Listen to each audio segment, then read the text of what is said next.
Mr. Deputy Speaker, internships and industry attachments are an important aspect of higher education in Singapore. They provide students with meaningful learning experience in a real-world context, help them develop fuller perspectives of the various industries, and better prepare them for work. Our post-secondary education institutes, PSEIs, source and facilitate placements for students to go on internships. Today, 44% of ITE, 98% of polytechnic, and 70% of university students take up internships. Some students complete 2 or more internships during their studies. Internships for PSEI students are typically between 8 weeks to 24 weeks. That means about 2 to 6 months in terms of duration. In some instances, internship could last up to a year, depending on the structure of the courses that students are enrolled in. Internships are usually designed to complement the curriculum in the PSEIs and to bridge theory and practice for the students. The PSEIs work closely with industry partners to design internship programs. They identify key competencies that interns should acquire and other learning outcomes that would enhance the students' employability in respective fields during the internship. It is important to ensure that internships are carried out as intended and are also meaningful for the students. To this end, our PSEIs have been progressively enhancing the internships, such as introducing structured mentorships to better meet our students' learning needs. Industry support is key in ensuring the availability and quality of internships for PSEI students.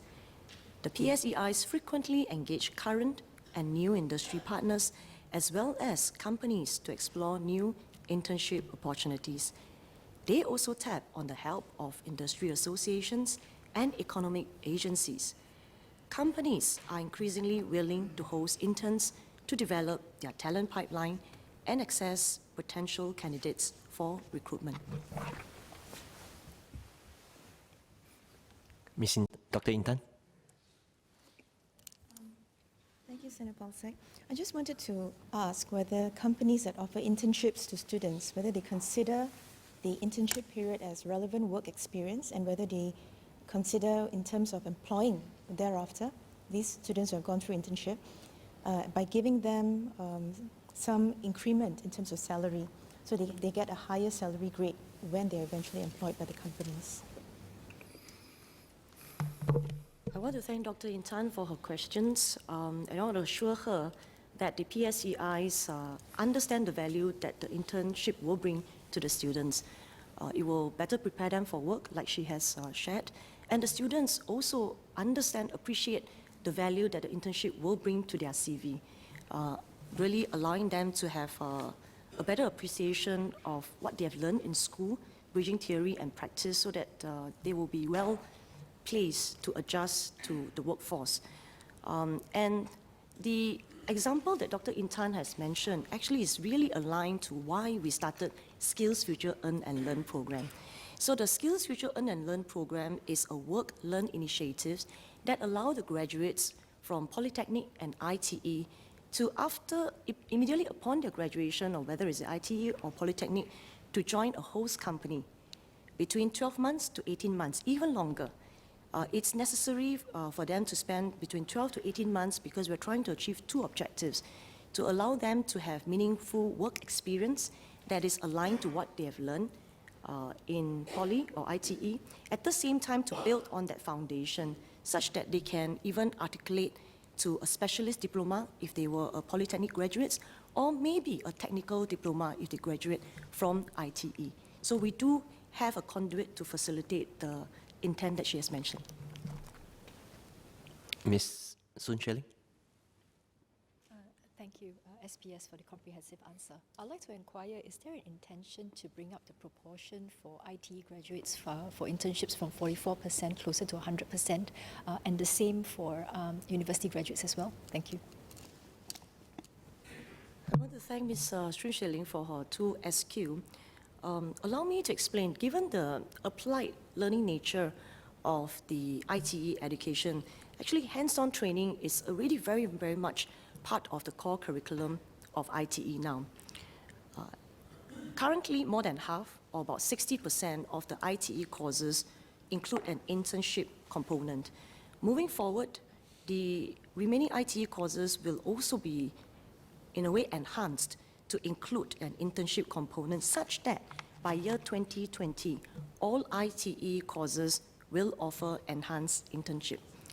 And she asked about the AU, and allow me to share that at some AUs like SMU, SUTD, SUSS, internships are already compulsory. And SIT has its 8 to 12 months long integrated work-study program. And internships are also strongly encouraged in NUS, NTU, and in certain courses, attachments are really part of the curriculum, such that for the undergraduate, they will have to complete internship as part of the graduation requirement. And,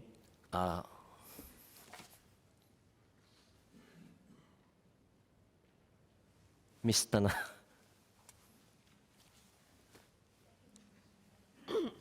I'd just like to ask a clarification on internship. Do we really monitor the quality of internship program, and do we evaluate it? Because companies may deem to provide internship, but who does the monitoring and evaluations and feedback? Thanks. I want to thank the member, Ms. Tana, for the supplementary questions. I want to assure her that the PSEI take the quality of the internship very seriously. And the PSEIs usually will conduct post-internship survey to seek the feedback of students on the quality of the internship and also the supervision that's provided by the host companies, as well as whether the prescribed learning outcomes that were mapped before the internship, to what extent have they been achieved.